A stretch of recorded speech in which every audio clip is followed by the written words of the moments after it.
Hi, this is Phil Shapiro. I have just finished reading a really fascinating book, The Open Schoolhouse by Charlie Reisinger. Charlie is an educational technology educator, the IT director of the Penn Manor School District in Lancaster, Pennsylvania. It's about 70 miles west of Philadelphia. And this book is his story of how the school district went open source. And it's a multi-year story. The story starts way back in like 1999. And step by step, the story kind of snowballs in a wonderful way to kind of the flourishing of the modern day in the Penn Manor School District, where each high school student has a Linux laptop that they take home, and they are entrusted with the password, the system administrator password, which is unheard of in other school districts, but all sorts of positive things happen as a result. So, before we get into this book review, I have to show you two short video clips. One of them is a section of a video from Red Hat. The Linux company went to visit the school district to document and find out what they're doing. And this short little segment is really powerful, I find. So let me pull up this video here. And I have my laptop hooked up to a nice 23-inch monitor. So, whoops, that's not the video I want. I want this other one right here. I have both videos kind of queued up on my laptop. There we are. So let's take a look at this. This is one of those defining moments in my entire career. Just working with the initial group of students that were part of our one-to-one help desk.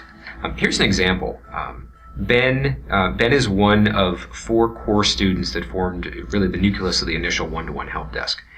My name is Benjamin Wong Thomas. I graduated in the 2014 year. He was a kid that didn't really like school. We would go into parent-teacher conferences and feel deflated at the end of them because they just didn't see Ben for what we saw at home. Or in my freshman year, I didn't really have too much of a focus. I was kind of just like, all right, I gotta wake up, go to school.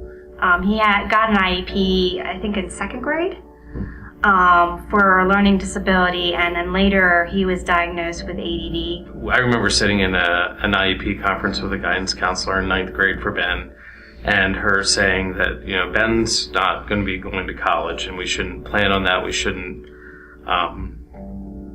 focus on that, and that really was hard. So your sophomore year, you created the application. Sophomore year, we created the application. Junior year, we did the showcase, and then that's summer is when we started working on the applications that we would use in the student help desk. We kind of set up the building blocks that most of the students today follow. At the end of that year, we were at an IEP meeting with him, and they were helping him plan out his next year classes, and all of a sudden they wanted him to be in college placement classes. My college professors definitely see that I'm a little bit ahead of the curve. The other students hadn't really had too much coding experience. They weren't really exposed to open source. I mean, this was just an opportunity for him to showcase his talents. He didn't have that opportunity before. I would not be where I am today without the one-to-one program. So that's kind of interesting. One of the themes of this book is that the open source software originally came to the school district as a way for them to save some money, and they've saved quite a lot of money in the last couple of years. I believe it's about more than $1 million by now. But there's been many positive other unintended positive consequences as a result of using open source software at the school district. And that little story was about the help desk. Ben Thomas was one of the first help desk, and we'll get to that in the book. And here, let's meet the author of the book. He has a really interesting TED Talk. It's been seen more than 15,000 times. And this is Charlie. So I can close this right there. And here's Charlie. Here's just a little 1 or 2 minute snippet from his TED Talk. Technology is expensive. Schools are being asked to do more with less, yet costly commercial software can choke school budgets. And on top of that, vendor software subscription models chain schools to commercially controlled systems and platforms. We need cheaper, better, and more flexible options. We need options that don't break the bank. Even worse, classroom computers are typically locked down. Our students are restricted from exploring and experimenting with school computers. And this processing is incredibly bizarre. We hand our kids these tremendous learning devices, but yet we tell them to not lift the hood, to not explore the computer, to not learn about computing. So that's the author of the book. That's Charlie. And a fascinating little side story is that he grew up in the Penn Manor School District, and he's back there working. Isn't that interesting? I found that kind of interesting. So let's go through this book. I pulled out some quotes from the book, and let's take a peek. So this is how I first came across Charlie Reisinger on a website called opensource.com. And that's sponsored by Red Hat, the Linux company. And Charlie's written a number of blog posts there. I encourage you to go look at them if you're interested. Those blog posts were kind of a precursor of the book. Here's his TED Talk. It has more than 15,000 views. Look at some of the comments. It's got a lot of comments on that TED Talk. And then this is an early part of the book. I like this part because I'm a digital inclusion activist.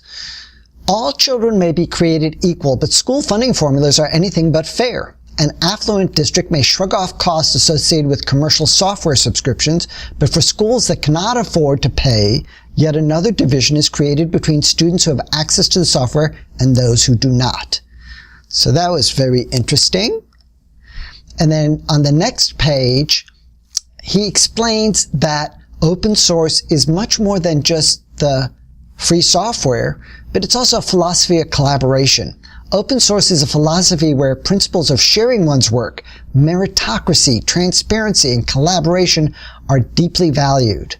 Programmers involved in open source projects typically adhere to these guiding principles. And it's a non-hierarchical, which means that the teachers and students working together in this school district, sometimes they start treating each other as peers. And isn't that wonderful? He goes on to explain that Linux is the foundation of many companies on the internet, Google, Amazon. These companies would not probably exist without Linux. Linux runs the servers that runs the internet. And over here, this is the beginning of their open source journey. This is like the source of the Mississippi River. So back, I think in 1999 or 2000, the school district decided that the gradebook program they were using was just not sufficient for their needs. And so they hired a computer programmer, James Ming, and he designed a more customized gradebook that just worked better for the school district. So that was their first taste of customizing software for the needs of teachers. And the teachers liked it. The administrators liked it. Then in 2001, one of the technology staff members in the school district, Sean Beard, had the crazy idea about building their own white box computers that's like a generic computers as a way to save some money. So they started investigating that. And I can't help but think that this spirit of self-reliance might be a spillover from the Amish and Mennonite communities of Pennsylvania, which are close by to the Penn Manor School District. Then the book goes in to talk about Moodle. Moodle is this online learning management software, learning management system invented by a genius educator, Martin Dougiamas, in Australia. And he's devoted his entire life to this free software. It's quite a story. Anyway, Moodle is like Blackboard, the commercial product, and then Penn Manor School District uses Moodle. Moodle is used, I think, in every single country in the world. Every single one of them. Then he goes on to talk about WordPress. So WordPress is, he describes it as the fraternal twin of Moodle. And WordPress is blogging software, but it's also much, much more than blogging software. So they start using WordPress for the school's newspaper called Pen Points. And they had great success. This is 2009. They had great success with shelving their paper student newspaper and just going online. And everybody was overjoyed. It said the student team was overjoyed when they launched it. The teachers loved it. I was curious to find out what companies use WordPress, so I did a little search on the internet, and these are the notable WordPress users. I haven't heard of these companies before, but maybe you have. New York Times, CNN, Forbes, Reuters, McLean's, eBay, Sony, UPS, Best Buy. Right. Some of these companies, I haven't heard of them, but maybe you have. Then afterwards, the next quote I wanted to bring out was about the Koha. Koha is their computer card catalog, the integrated library system that the school district uses. And this is also open source. This can also be customized. And this comes from the country of New Zealand. The wonderful country of New Zealand is the origins of Koha, but it's now created by people around the world. I had to bring out this quote. Colleagues ask me, how do you achieve your savings? What's your secret? And so his secret is hire passionate talent, trust them, and be a mentor. So one of the secrets of success in the school district is the hiring process, where they bring on board very high quality people who are passionate about the work. And then they trust them. Imagine that. Then we get to the part of the book where this is the lead up to the one-to-one Linux laptops, which is their grand success. And I think that was 2012 when that happened. But what happened was, in the fall of 2010, Apple started making some changes with their laptops, and so they started investigating whether it was time to switch from Apple and Windows to Linux. And they started talking with the superintendent, Dr. Mike Lickletter, and he was open-minded, as he's supposed to be. And then as they were trying out Linux with some pilot projects, Charlie explains, I noticed how little training and technical support was needed. So much emotion was tied up in what Linux and open source could not do. Naysayers argued that the system would limit student learning. We discovered no substantial trade-offs with Linux. Our systems could meet and in some case exceed the capabilities of Mac and Windows laptops. So, Then this was a quote that I had to include.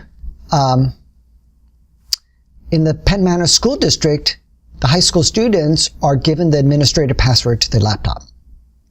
And this is counterintuitive. Other school districts don't have that kind of trust. Locking down school computers was an education tradition like head lice checks, bad school lunches. For some, the notion of handing students the keys to the laptops was crazy talk. But anyway, they take this courageous step and they have nothing but positive results. Schools, it seems, are holding computer policies upside down. They shackle incredible open-ended learning technology in digital chains. An air of distrust hangs over the device and the student. The practice cripples learning and students' autonomy. Repressive computer device management policies crush learner agency and intellectual freedom. Students should be trusted and respected. Their curiosity should be honored. So this is some of the best writing in the book. The whole book is some of the best writing in the book, but this is the best writing in the book. Here's the school district's mission statement. Our vision is that all students will use technology to energize personal intellectual development and construct knowledge for college careers and beyond. What was this quote about? Let me see.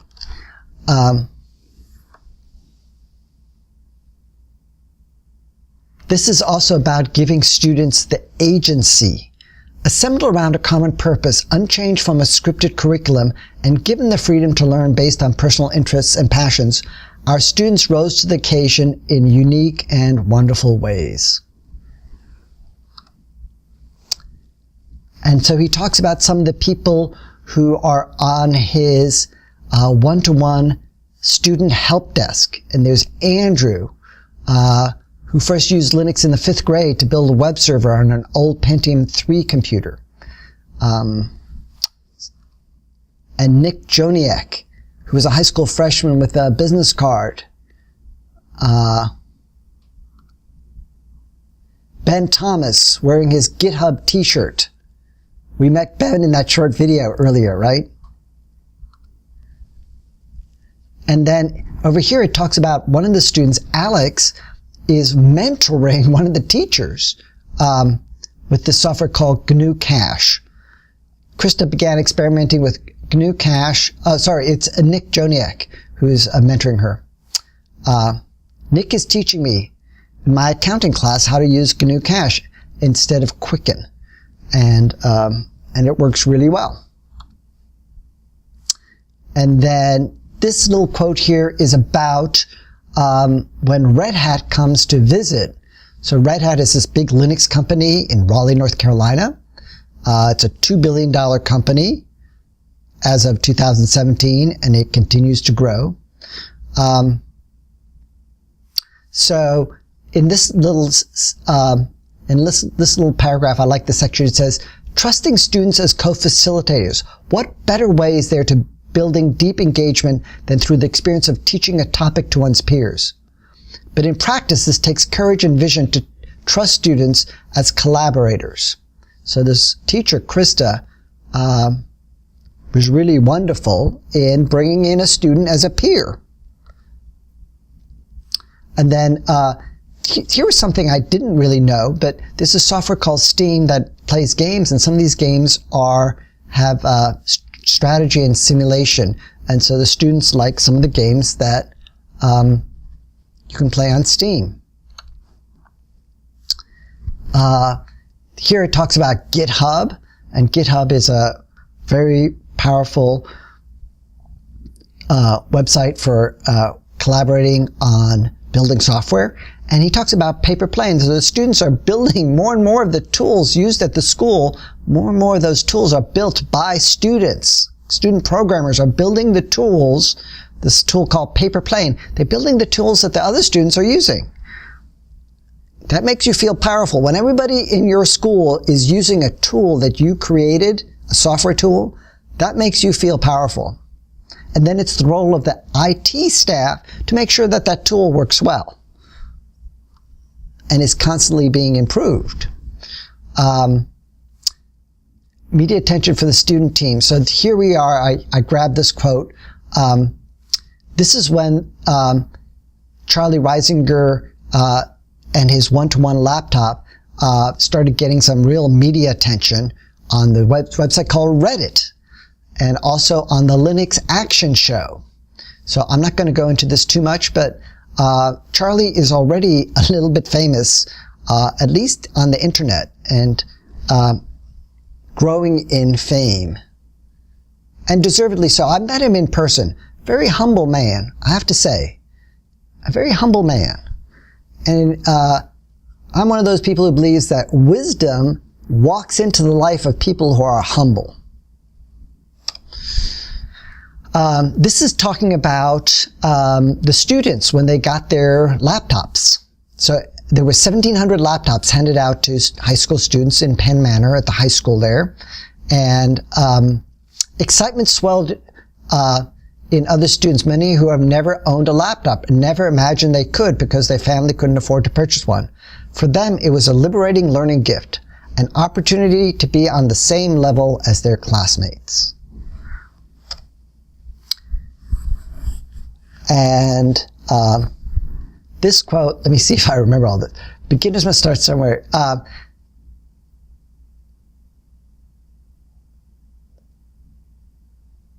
This is the quote in the book where Charlie's talking about when he was in the school district, in the Penn Manor School District as a student, he loved astronomy. So there's a whole little section about his passion for astronomy and how somebody trusted him, a teacher, an educator trusted him. This little quote I have over here, Susan Black is one of the students who was on the IT help desk, the one-to-one laptop help desk. So she repaired other people's laptops and also answered their technology questions.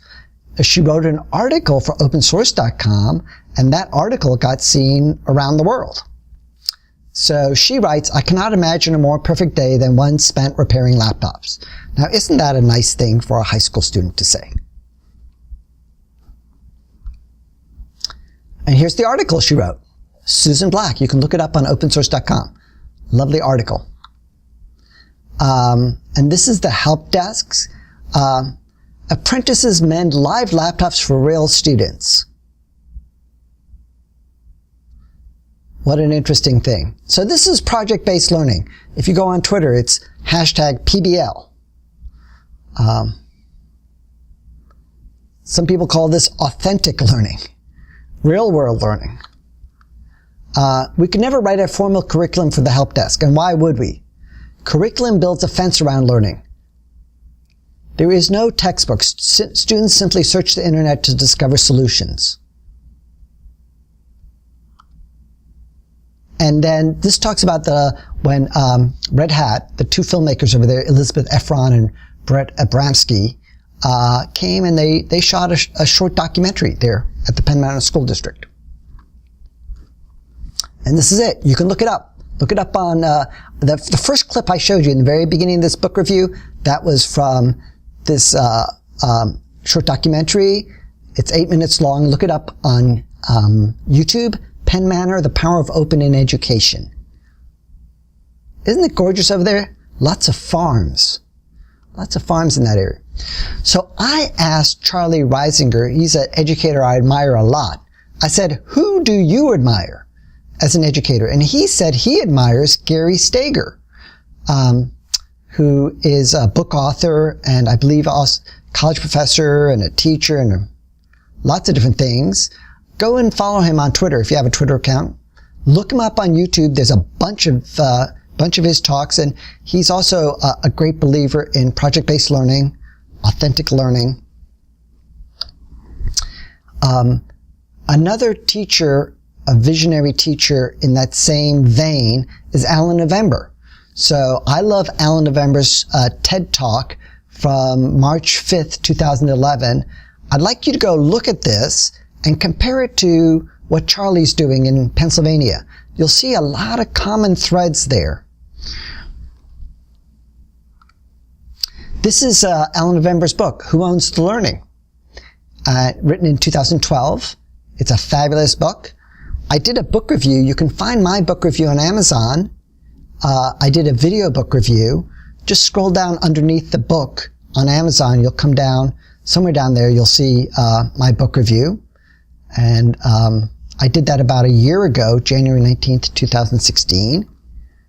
And follow Alan November here on Twitter.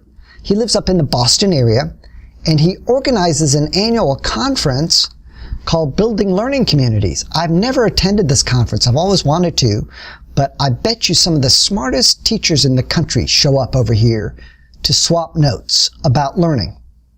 So if you're in the Boston area or if you're able to travel there, building learning communities. Isn't that what we are? Isn't that what teachers do? We build learning communities. And if we're successful, those learning communities build a better society, right?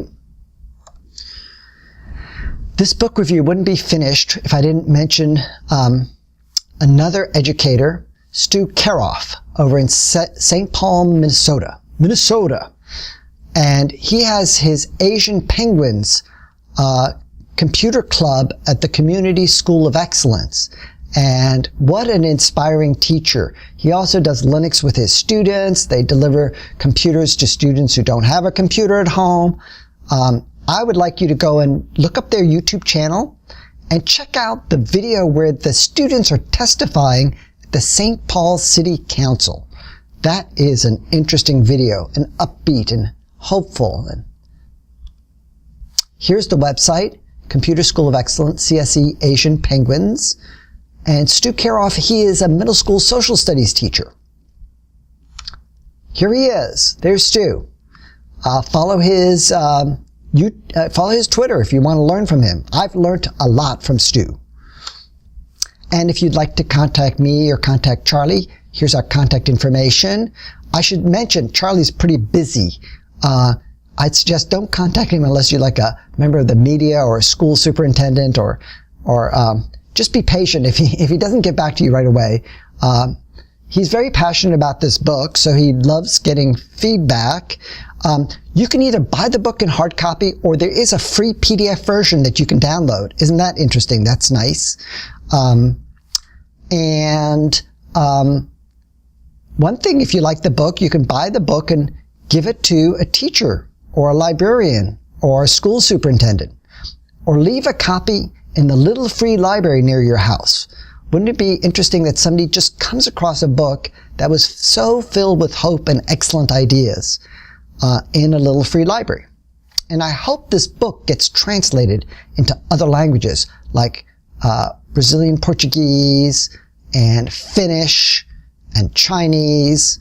I hope this book gets translated into other languages, because the book is filled with hope, good ideas, and it's kind of, I would call it a signpost for school districts that are thinking, what can we be doing better? I think Charlie Reisinger and the folks in Penn Manor School District, all of them, I think the credit doesn't go just to Charlie. I think the credit goes to the school board, school superintendent, the school principals, the teachers, and the students. The credit for all the success in Penn Manor is very broadly spread out. This is Phil Shapiro. Hope you liked the book review.